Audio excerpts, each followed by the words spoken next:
Hello guys, welcome po sa ating channel. So sa video po natin ngayon, ipapakita ko po sa inyo kung paano po ako gumagawa ng mga ref magnet souvenirs. So yung mga materials po natin, paki-check na lang po sa description box kung saan siya nabibili. Okay? So start tayo sa materials. Kailangan lang natin ng sticker paper. Kailangan natin ng cold laminating film or phototop. Kailangan din natin ng, of course, ref magnet or magnetic sheet. Ito siya. So with adhesive yung sa akin guys, yung ginagamit ko. WAF brand. Okay, so kung makikita nyo guys, ganito siya kakapal. So sa tingin ko, mas mahal lang to ng konti dun sa without adhesive. Pero konti lang naman. Ayan. So explain natin mamaya kung bakit ganun yung gamit ko. And then kailangan din natin ng, syempre, heavy duty na cutter. So tawag dito guys is sliding cutter. Ayan. Kasi nag-slide lang siya dun sa may tube. And kapag kasi ganito yung ginamit natin guys, may chance siya na gumewang. So kapag gumewang yan guys, pansinin natin dito, kapag nag-cut tayo, yan, kapag gumewang yan, masisira lang yung ating ref magnet souvenir kasi, I mean yung magnetic sheet kasi makapal masyado, no? Yan. So mas maganda guys, mag-invest tayo ng mas magandang cutter kasi ito guys, bakal na to, didikit na dito yung ref magnet. And then may susundan naman na guide yung ating cutter. Yan, susundan niya lang yung tube. Kaya mas maganda yung pag-cut kahit na makakapal yung i-cut natin. Okay. Kailangan din natin guys sa packaging is stapler and yung pang-pack natin na plastic. So Duraplast, kulay orange, 4x6 to guys. So pwede din yung 4x5. Ayan, kasi mahaba masyado to guys. Ikakat lang din natin tong dulo niya. So kailangan natin ng gunting para ikat yung upper part kasi magiging ganito yung ating finished product. So yan lang yung kailangan nating haba. Yan. So pagkakabitan na lang ating header, which is bond paper lang siya guys. Okay? Okay, next, yung printer na gamit naman natin is Epson L3210. Yan. Epson L3210. So itong gamit ko guys, nabili ko siya nung January 22, 2023. So far, wala pa naman ako naging problema guys. Naka dalawang refill na ata ako. And direct to pigment siya. Ito yung gamit natin ink, Kuyi na pigment ink. Yan. Okay. And next natin is, kailangan din natin ng laminator. So yung cold laminate lang. Pero kailangan nating tanggalin yung heat guard.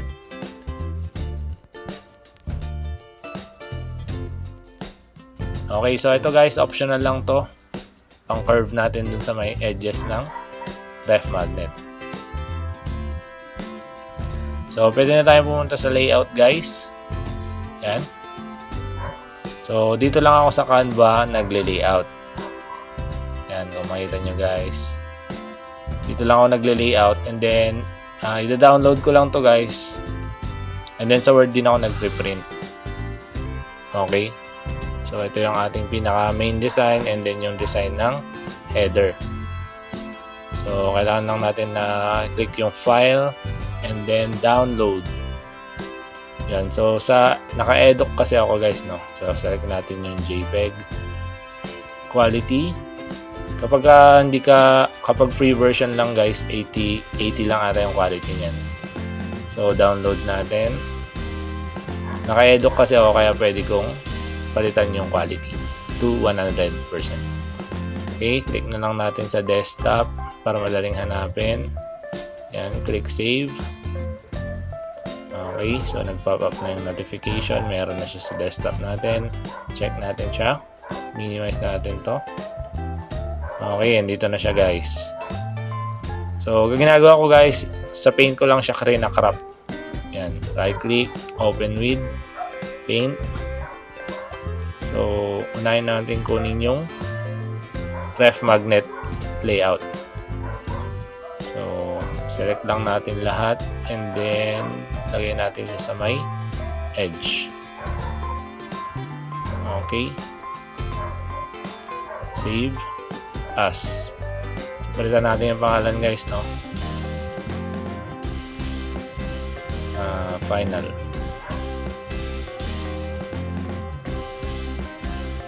Okay, so nakasave na yun.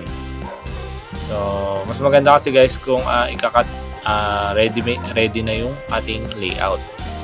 Kasi ituturo ko sa inyo mamaya kung paano tayo mag-print ng mabilisan sa Word. Yan. So, crop na rin natin yung ating header. Right click. Rename muna natin siya.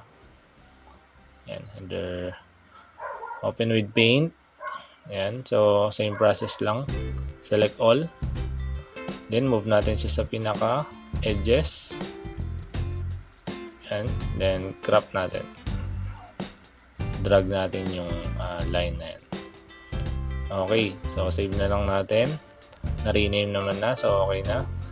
So ito na yung ating dalawang designs para sa ating ref magnet design and sa may header niya. So, itong template ko guys, kung makikita nyo, shape siya. Ayan, shapes.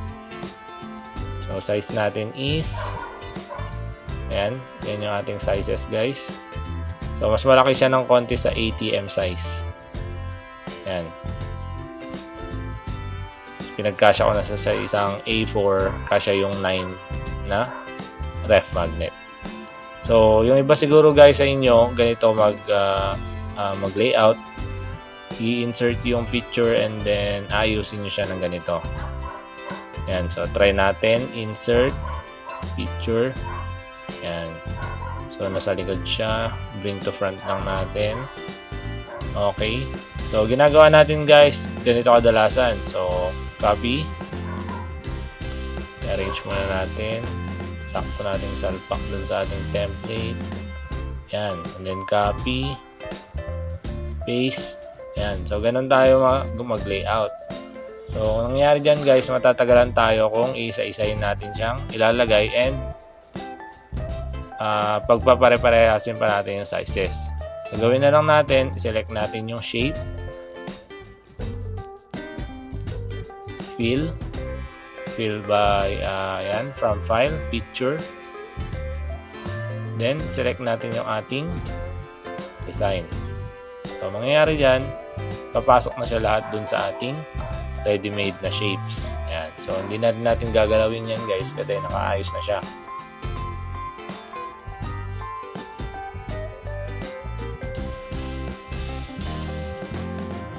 Okay. A4. Custom margin. Okay. So, printer properties. So, makikita nyo guys, pwede tayo mag-save dito ng ating settings. So, gagawin lang natin is punta tayo sa size. So, select natin size, paper type, photo paper, and yung quality natin is high. Ayan. So, mangyayari dito guys, i-add natin siya sa ating presets. So, click natin to. And then, type natin yung gusto nating name. Ayan. Then, pwede din kayong mamili ng icon dito kung anong gusto nyo. Okay. Select tayo dyan. Okay na. So, click nyo lang siya guys. So, testing natin, no? Pagka default na mag-reprint, ang lalabas is okay, naka-standard paper type and standard yung quality. So, kapag link natin yung ref magnet guys, pupunta na siya sa settings na sinave natin kanina. So, click nyo na lang yung okay, apply, and then print.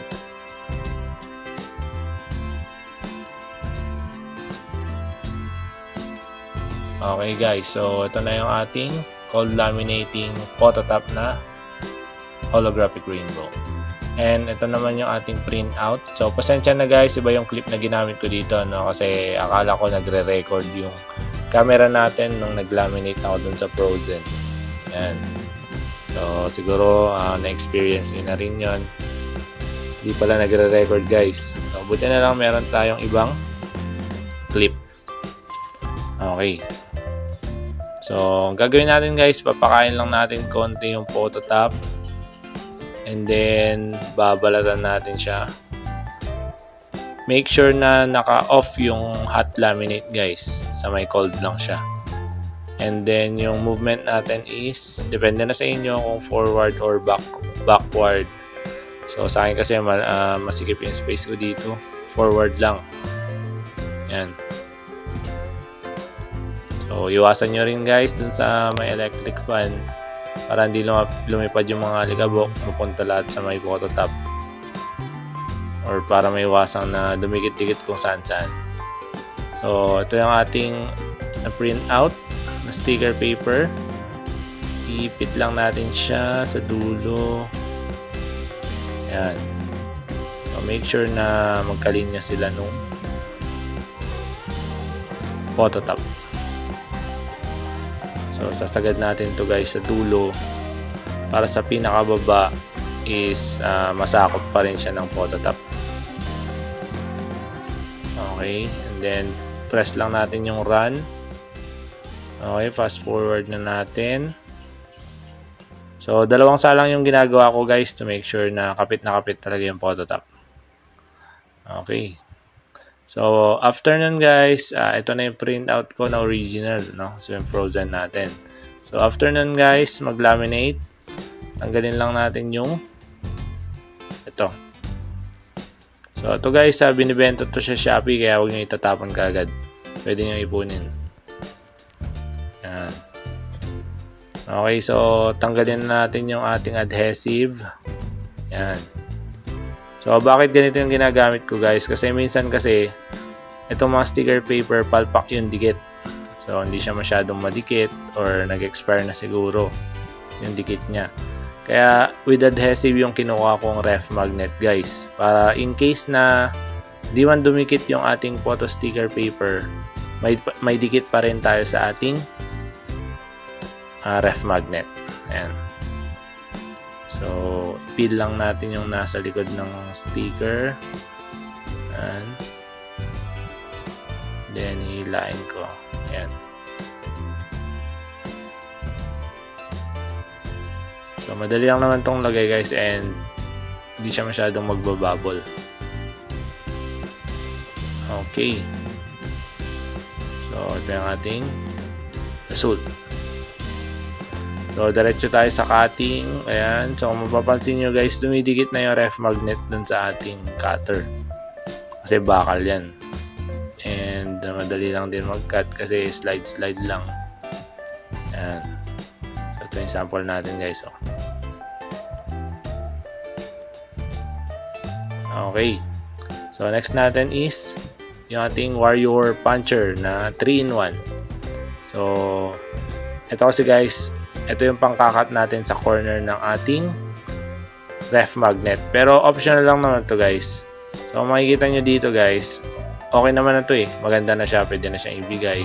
Pero, para mas maganda lang siyang tignan, kakat ko yung kanyang edge. Yan. So, optional lang to guys ha. Pwede namang okay na yung ganun. Yung rectangle lang siya. Nagagandahan kasi ako guys sa may curve sa may side kasi mas madali din siya isupot. Ayan. So maganda siya tignan.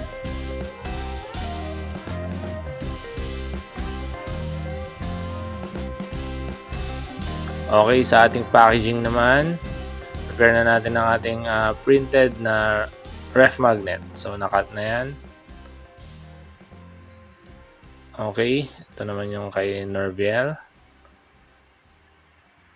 So, tig 25 pieces yung ni-request ni client. Kaya gumawa ako ng dalawa. So, ito na yung ating plastic guys. Ginunting ko na yung taas niya. Sa tingin ko 4x4 lang mangyayari dito. Yan.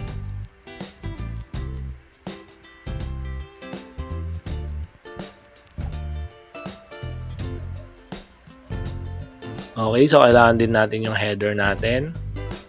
Ayan. So, bond paper lang to guys. And then, kinat ko na rin siya. Ayan. pwede nyo ilagay yung inyong info sa may back part. Okay, nagsample lang tayo ng 10 pieces ata dito para sa Frozen, and parang 10 pieces lang din para sa Cars. Yan. Okay, so kailangan natin ng stapler. Kuha tayo ng supot. Then daan-daan lang natin i-attach yung ating mga ref magnet souvenir. Okay, so yung 1 inch na yan guys, dyan natin lalagay yung header. Yan. So buksan nyo lang siya. Yan. Then stapler natin siya.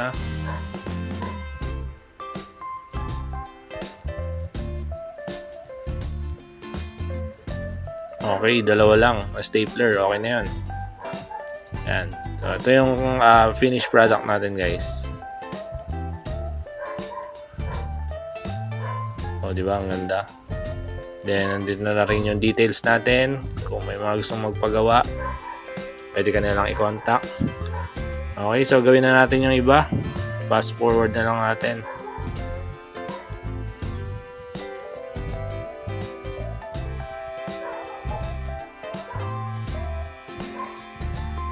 Okay, Frozen.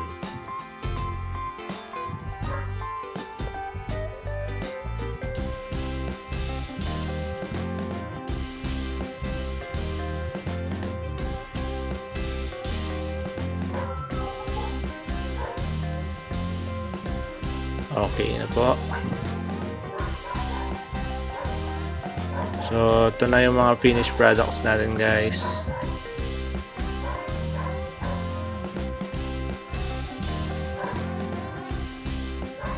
So, ayan. Makikita nyo guys, may rainbow effect siya.